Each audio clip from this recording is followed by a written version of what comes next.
I want you to close your eyes for a second. I mean, unless you're driving, obviously. Yeah, please keep your eyes open if you're on the road. Right, safety first. But if you can, just picture this. It is early, like brutally early, way before dawn. Oh, that specific kind of cold? Exactly. Yeah. The air is so crisp and cold that it almost stings your lungs when you take a breath. But in this completely vital, waking you up kind of way. Yeah.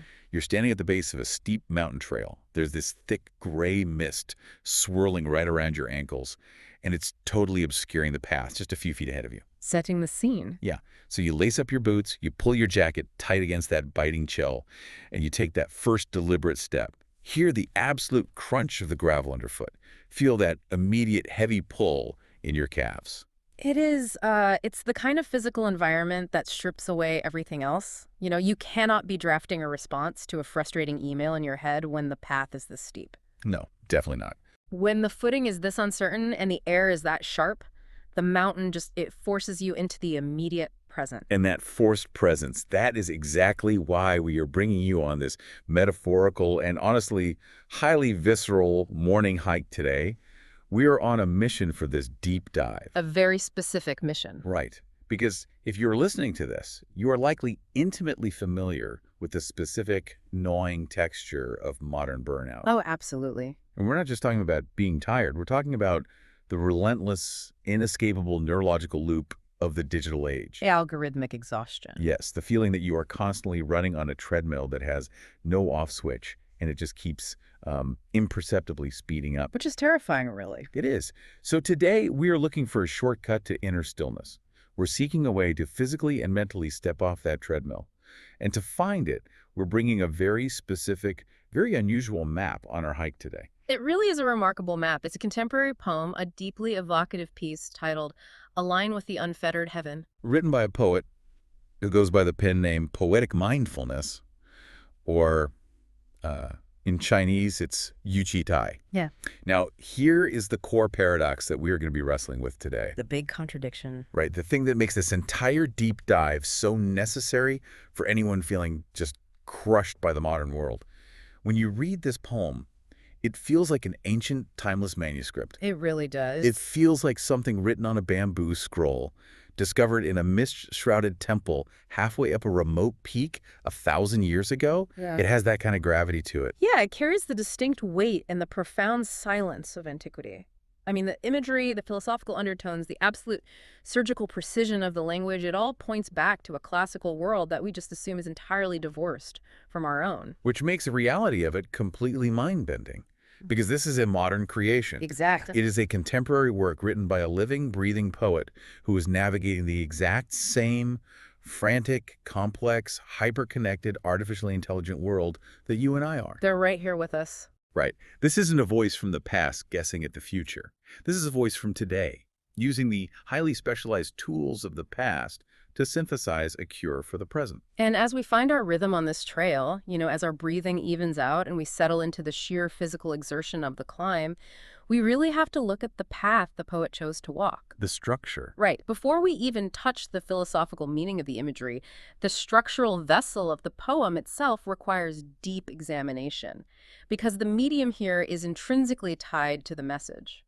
Yeah, let's talk about the form, because the poet originally wrote this piece in classical Chinese, specifically in a form known as Qianlushi. Yes. And for anyone not deeply embedded in classical Chinese literature, that translates roughly to, 7-character regulated verse. That's right, yeah. Though regulated barely begins to cover the architectural rigor of this form. I mean, Qianlushi is one of the most demanding, mathematically precise forms of classical Chinese poetry to ever exist. How strict are we talking? Well, it reached its absolute zenith during the Tang Dynasty, so we're talking the 7th to 10th centuries, and it became a hallmark of the elite. To even sit for the imperial exams, you had to master this. Oh, wow. Yeah, it requires a level of linguistic discipline that is almost difficult for a modern English speaker to conceptualize. Okay, let's unpack this, because when we say discipline in modern poetry, we usually mean, sticking to a meter or finding a clever rhyme. Right, maybe a sonnet if you're feeling ambitious. Exactly. But Qianlushi is an entirely different beast. Okay. So a poem in this form consists of exactly 8 lines. Exactly 8 lines. And every single line has exactly 7 characters. Yeah. You have exactly 56 syllables to construct your entire universe of thought. But the character count is just the absolute bare minimum. Wait, really? That's just the baseline? Just the foundation, yeah. The true complexity lies in the tonal mapping. Classical Chinese, like modern Mandarin, is a tonal language, so the pitch contour of a syllable completely changes its meaning.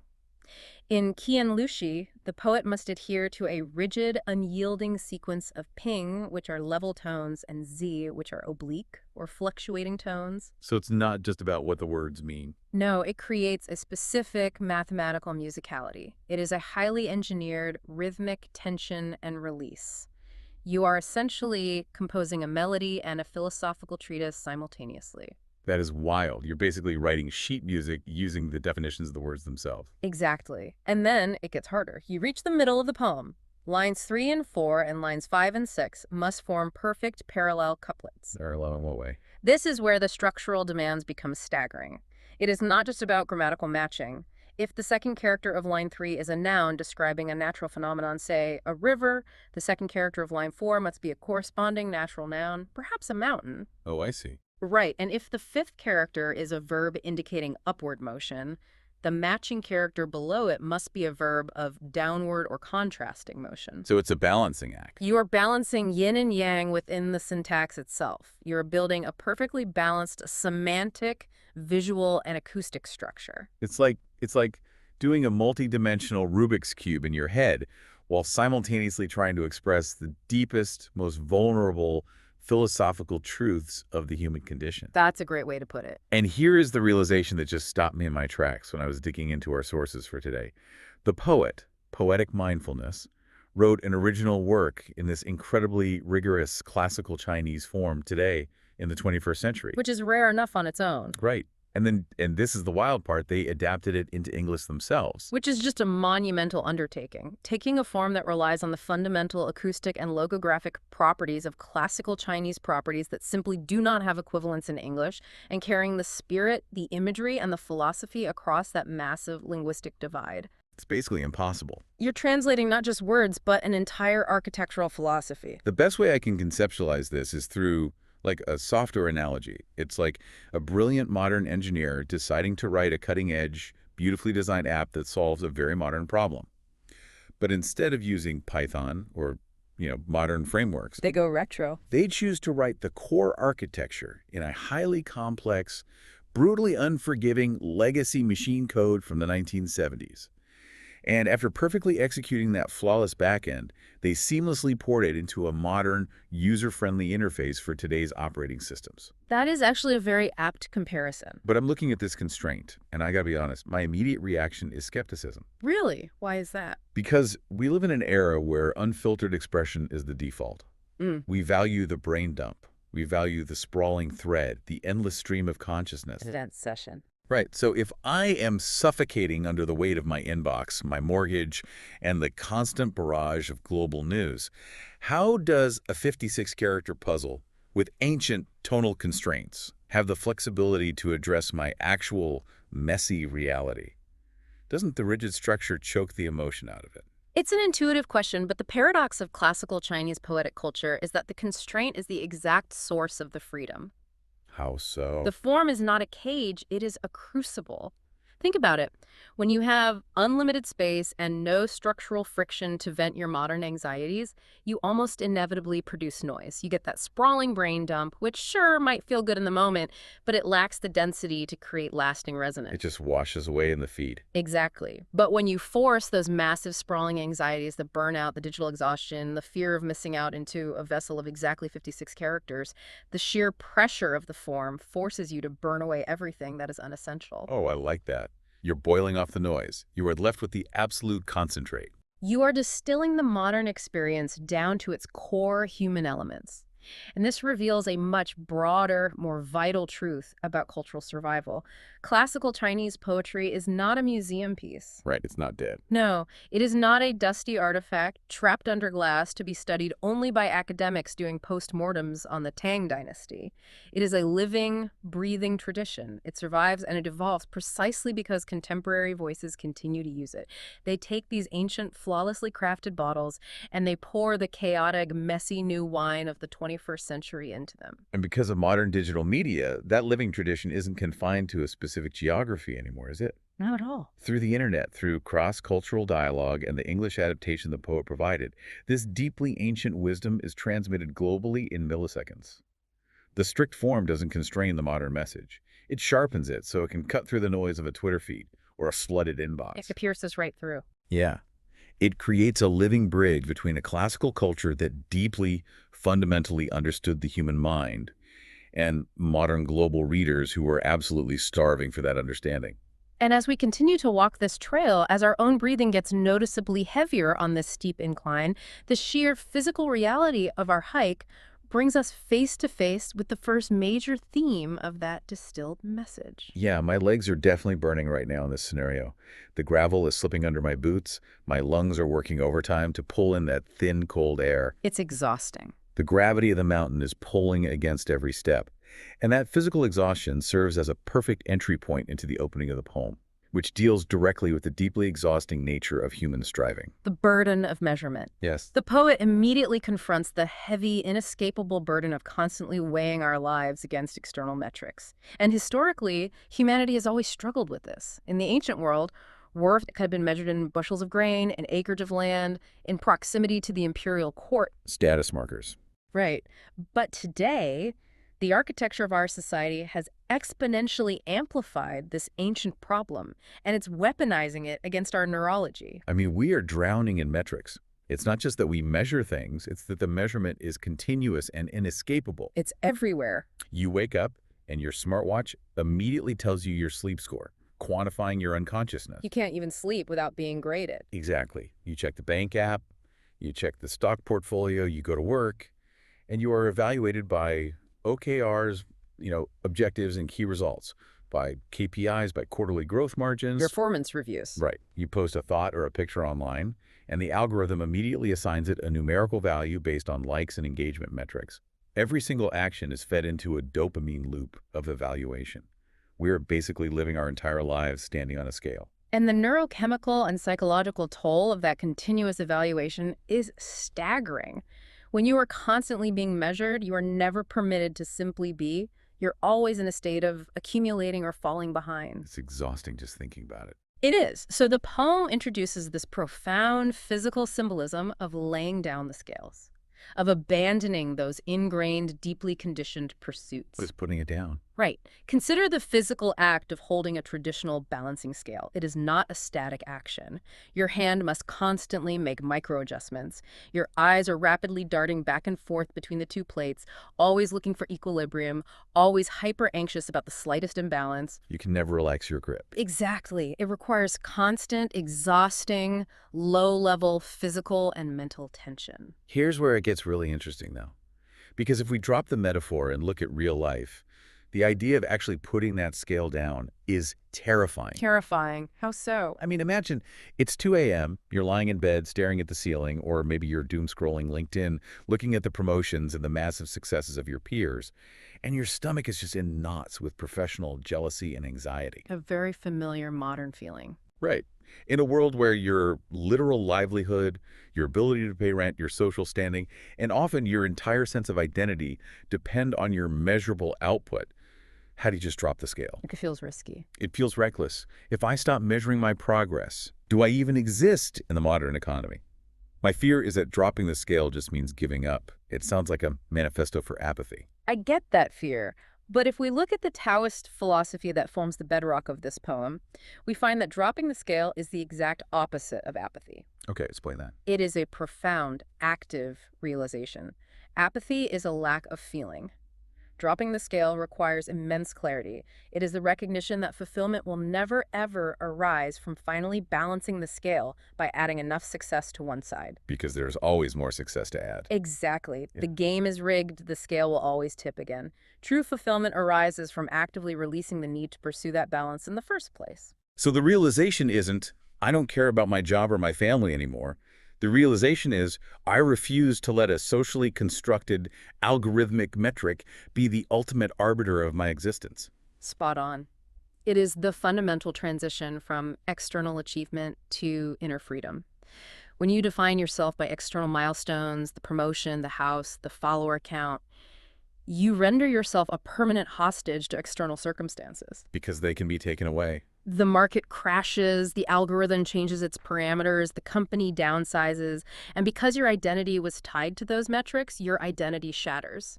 By intentionally laying down the scale, you reclaim your center, you sever the tether, you stop weighing your inherent, unchangeable inner worth against the chaos of external fluctuations. It's the realization that as long as your hands are gripped tightly around the chains of that scale, you can't actually touch the world around you. You're too busy weighing it to experience it. That is a beautiful way to phrase it. So, okay, let's get back on the trail. We're hiking up this mountain. The legs are burning. We're feeling the heavy, undeniable gravity of all this striving, this constant climbing and measuring we do every single day. But as we keep pushing upward, the physical environment of our hike begins to change. It starts to shift. Yeah. For the last hour, we've been hiking in this thick, dense, confusing lower forest canopy. The mist has been right in our faces, the tree trunks are blocking the view, the roots are constantly threatening to trip us. We've just been looking down at our boots, entirely consumed by the micro-struggle of the next step. Which is a flawless physical representation of the daily, grinding reality of a metric-driven life. Right, you can't see the forest for the trees, but suddenly the gradient of the trail levels out just a fraction, the trees start to thin. And we break past the tree line, we step into a clearing. Finally. For the first time all morning, that dense canopy parts, the mist drops away, and we can finally see the massive open sky above us. This physical breakthrough on our hike mirrors what is arguably the most pivotal, transformative moment in the entire poem. The turning point, yes. The poet writes a crucial transitional line here. The ford of confusion crossed, I enter heaven's boundless play. Let me stop you there. Sure. Because here, the poem pivots entirely. It moves from the heavy gravitational struggle of the human condition to the liberation of the Taoist ideal. But I want to focus on the ford of confusion for a second. It's a very specific choice of words. Yeah, because the poet didn't say the bridge of confusion. Think about it. A bridge takes you safely over the water. You stay elevated, you stay dry, you remain an observer. You bypass the struggle. Right. But a ford is a shallow point in the river where you have to wade through the water. You are in it. The water is rushing against your knees. It's murky. You can't see the bottom. The rocks are slick with moss. You are in the absolute thick of it. It is an incredibly precise metaphor for the human experience. The ford of confusion represents the turbulent, muddy waters of societal expectations, of ego-driven illusions, of the constant barrage of judgments we face. It's a messy middle. Yes. It is the period of our lives where we are thrashing around, trying to cross to the other side while being battered by the cross-currents of what we should be doing. It is confusing precisely because the water is constantly churned up by the endless opinions of the world. Everyone telling you who you ought to be. Exactly. And the critical point is, every person must eventually cross it. You cannot bypass the human experience. You cannot helicopter over the struggle. You have to wade through it. But the poem says the ford of confusion crossed. Past tense. Past tense, yes. The exhausting struggle to get across the murky water is over. And what is waiting on the other bank, it's not a rigid destination. It's not a castle or a title or a trophy. The poet enters heaven's boundless play. Heaven's boundless play. Now, when I hear the word play, I immediately picture chaos. I picture a kindergarten recess yard with no teachers.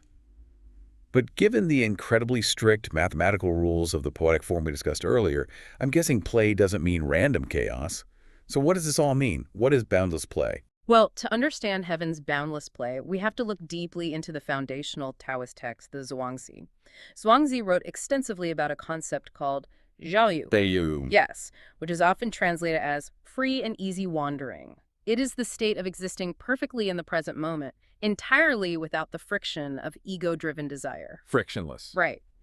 There is a famous parable in the Zhuangzi about Kukding, a butcher whose knife never dulls. When asked how this is possible, he explains that he doesn't hack at the bones. He sees the natural empty spaces between the joints, and he simply guides his blade through the emptiness. So he's not fighting the material. Exactly. He doesn't exert force. He aligns with the natural structure of reality. He acts without friction. Exactly. Heaven's boundless play implies a state of existence free from rigid purpose or artificial boundaries. In the Ford of confusion, everything is a highly calculated, anxious strategy. Like, if I step on this rock, I won't fall. Or if I take this project, I will get that promotion. It is exhausting. But in Heaven's boundless play, life becomes a spontaneous, frictionless expression.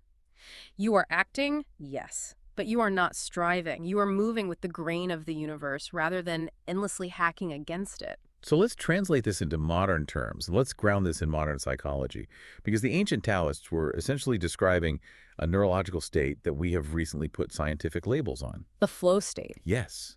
Think about the concept of flow, that state extensively studied and described by psychologist Mihaly Csikszentmihalyi. If you are a musician, it's that transcendent moment when you stop thinking about the sheet music, you stop worrying about the audience, and your fingers just inherently know where to go. You become the music. Exactly. If you are an athlete, it's being in the zone, where the chaos of the game slows down and your body reacts with perfect, unthinking precision. If you're a software engineer, it's that state where the logic just pours out of you and you completely lose track of time. The code writes itself. Yeah. In that flow state, the ego drops away. The voice in your head, the one that constantly judges, measures, and worries about the scale, goes entirely silent. Action happens perfectly, but without conscious striving or anxiety.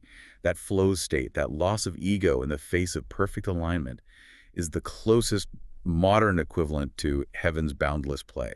It really is. It is the ultimate alignment of capability and environment.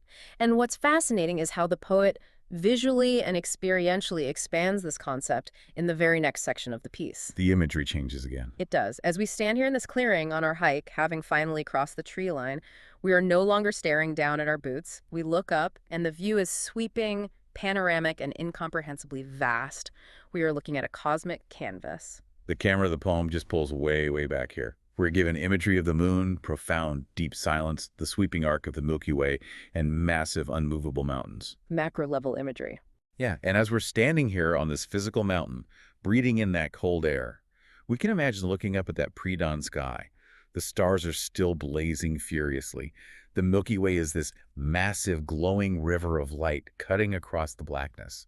And the silence up here is so absolute, so deep, that you can almost hear it ringing in your ears. And these elements are not merely decorative. The poet isn't just setting a pretty scene here. In the context of Taoist philosophy, these elements are profound, literal expressions of perfect harmony with the Tao.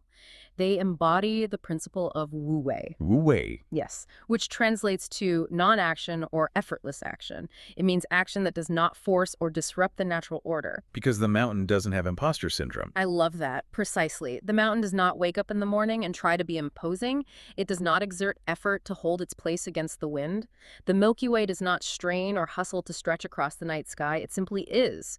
The moon does not negotiate its phases or worry if it's bright enough. They just exist. They possess a majestic, unmoving stillness. They exist entirely without scribing. It's a massive, violent perspective shift for the reader.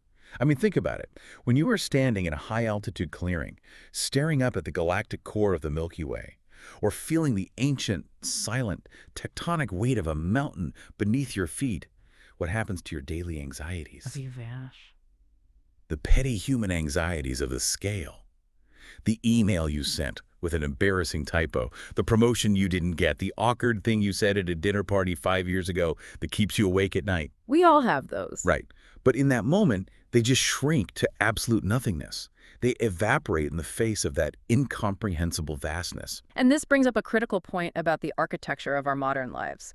We have systematically lost access to that perspective. We really have. We live our lives indoors, bathed in artificial fluorescent lights, staring at small, glowing screens. We have physically and psychologically cut ourselves off from the cosmic canvas that reminds us of our proper, minuscule scale in the universe. And there's a beautiful, almost tragic irony in that, especially regarding how this poem operates in the digital age. I mean, think about the physical posture of modern human life. Hunched over. Exactly. Our digital lives force our focus downward. Our heads are perpetually bowed, our necks are strained, and our entire universe is compressed into a 6-inch glowing rectangle that we hold tightly in our hands. It's a very small world. It is, and that rectangle makes our world incredibly small and paradoxically incredibly stressful. Because the world is so small, every ping, every notification, every perceived slight feels like a massive crisis. Because it fills up the entire screen. Right. But then you encounter this poem, a poem that is being delivered through that very same digital medium. You are likely reading this poem or listening to this deep dive about it on that exact same device right now. Very likely, yeah. But the words on that screen do something radical. They force your gaze up and out. They use the digital tether to break the digital tether. The poem leverages the very device that causes your claustrophobia to expand your perspective back out to the cosmos. It is using the poison as the cure. By bringing the Milky Way and the mountain into the digital space, the poet offers a localized moment of vastness within the claustrophobia of modern technology. Wow, using the poison as the cure. I really like that. However, as profound as that stillness is, the poem doesn't just leave us frozen on the mountaintop admiring the stars. The Tao is not just about static emptiness or becoming a rock. It is about dynamic, continuous flow. Right, because while the mountains and the stars represent the unmoving, majestic stillness of the universe, we are still human beings. We can't stay on the mountain forever. These Yeah, we have to hike back down. We have to go to work. We have to interact with our families, navigate traffic, and move through the complex, friction-filled world. We can't just turn into a boulder. No, we cannot. So as we stand on this peak, looking out over the vast valley below as the pre-dawn sky begins to lighten and turn purple and gold, we shift our focus from the unmoving earth to the dynamic sky. We look at the clouds beginning to roll in over the lower peaks and the birds starting to take flight in the rising morning thermals. This introduces the symbolism of clouds and birds, which is incredibly rich and highly specific in Taoist thought. Let's start with the clouds. Let's examine the clouds first, yeah. In this tradition, clouds are the ultimate symbol of yielding formlessness. Think about the physical nature of a cloud encountering a mountain peak. It doesn't crash into it. No, it does not brace for impact. It does not crash into the rock or fight it. It simply yields. It conforms instantly to the shape of the obstacle, and it glides effortlessly over it. It is constantly transforming without ever resisting the change. It holds no fixed shape whatsoever, and yet it moves across the highest, most jagged peaks in the world. It exerts zero mechanical effort. A cloud is water. Whether it is a wisp of vapor, a dense fog, or a massive, violent thunderhead, its fundamental nature remains unchanged. It represents the ultimate ability to adapt dynamically without ever losing oneself. That's powerful. It is. When the modern corporate and social world demands rigid, unyielding identities, demanding that you are exclusively your job title, your political affiliation, your social status, the cloud teaches us the supreme power of fluidity. You can navigate the highest, most difficult, most abrasive terrains of life if you are willing to let go of your rigid shape. Okay, I need to jump in here because my immediate reaction to the phrase yielding like a cloud is highly cynical. And I know I'm not the only one. Go ahead. To a modern person, especially someone raised in a hyper-capitalist hustle culture society, drifting and yielding sounds an awful lot like a philosophical excuse for aimlessness. I can see how it sounds that way. It sounds like laziness. It sounds like being a pushover. If I am in a high-stakes business negotiation or someone is actively trying to wrong me and I decide to just yield like a cloud, aren't I just going to get absolutely steamrolled? How do we differentiate between simply giving up on our boundaries and this highly active, harmonious state of yielding to the Tao? That is the most common and arguably the most dangerous Western misunderstanding of Taoist philosophy. Yielding is not submission. It is not weakness. It is a supreme, highly calculated form of strength. Wait, really? How is yielding strength? Consider martial arts that are deeply rooted in these exact principles, such as Tai Chi or Aikido. When an opponent strikes at you with massive force, you do not block force with force. Right, you don't just stand there and take it. Exactly. If you put your rigid arm up to stop a rigid strike, bones break. That causes injury. Instead, you yield. You blend with their kinetic energy. By yielding and pivoting, you redirect their immense force past you while maintaining your own perfect center of balance. You use their momentum to neutralize the threat. Oh, I see. You're using the environment's momentum instead of constantly trying to manufacture your own. Precisely. Drifting like a cloud doesn't mean you lack a destination. It means you travel vast distances by identifying and riding the currents that already exist, rather than exhausting your limited energy trying to paddle frantically against a hurricane-force wind. That makes so much sense. It requires immense, highly tuned situational awareness. Laziness is doing nothing because you do not care. Yielding is highly active. It is a state of perfect, hyper-aware alignment with the reality of the present moment. You don't try to force a situation to fit your rigid expectations. You allow the reality to unfold, and you move flawlessly within it. Which brings us perfectly to the imagery of the birds, because if the clouds show us the mechanics of how to yield, the birds show us what that resulting freedom actually looks like in practice. Yes, the birds. Birds represent this pure, untethered freedom. Think about a hawk circling above our mountain clearing. It isn't up there calculating its flight path on a spreadsheet. It isn't worried about its quarterly migration OKRs. No performance reviews for the hawk. Exactly. It operates on pure natural instinct. It feels the invisible currents of the air, the warm thermals rising invisibly off the heated rock of the mountain, and it navigates them flawlessly, intuitively. It doesn't have ambition as we define it. It just has flight. They are the living, breathing embodiment of heaven's boundless play. They interact with the massive forces of the sky without friction. And it is here, with the observation of the birds, that our physical and poetic hike reaches its absolute summit. Picture the scene vividly. We are standing on this rocky outcrop at the top of the trail. The burning physical exhaustion in your legs is completely gone, replaced by the rush of endorphins from the climb and the sheer breathtaking awe of the view. You've made it. The sun has finally crested over the jagged horizon. It bathes all that swirling gray mist we walked through earlier in this brilliant, blinding golden light. Down in the valley, the world of emails, commutes, and scales is frantically waking up. But up here, there is absolute ringing stillness. It's beautiful. And this brings us to the profound closing sentiment of the poem. The poet leaves us with a final, lingering image that is devastating in its simplicity. They write, "From this hour on, I watch the birds go riding on the wind." From this hour on. That is not a passive statement. That is a declaration. That is drawing a hard line in the sand of a life. Yes, it is fundamentally not an end, but a beginning. It is a profound, active commitment to a completely new way of seeing and being in the world. To pivot. A major one. The speaker of the poem has done the hard work. They have physically and mentally dropped the heavy scales of measurement. They have waded through the murky, exhausting ford of confusion. They have realigned their perspective with the cosmic vastness of the universe. And now? And now they sit in a state of serene observation. Watching the birds riding on the wind is an act of continuously witnessing the Tao in motion. For a modern person seeking authenticity in a synthetic world, this image is a powerful mandate. It's a promise to oneself. It's saying, I am no longer going to be the person frantically, exhaustingly flapping my wings against a hurricane. I'm going to find the wind, and I'm going to trust it enough to ride it. Trusting the wind, yes. And I think that ultimately is the true magic of what Poetic Mindfulness has achieved with this work. We talked at the very beginning about how cultural traditions and ancient wisdom actually survive. They don't survive by standing still. Right. They do not survive by remaining static, dusty texts locked in a temperature-controlled glass case in a museum.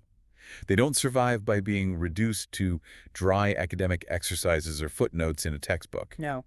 They survive exclusively through adaptation. They survive because a brilliant modern human mind can take an incredibly restrictive mathematical poetic structure from the Tang dynasty, pour the hyperspecific anxieties of the 21st century digital landscape into it, translate the spirit of that logographic language into phonetic English, and broadcast it globally across the internet. They survive because they find new forms through which their ancient spirit can continue to speak directly, intimately, to the knot of anxiety in our stomachs today. The human condition hasn't changed. Not at all.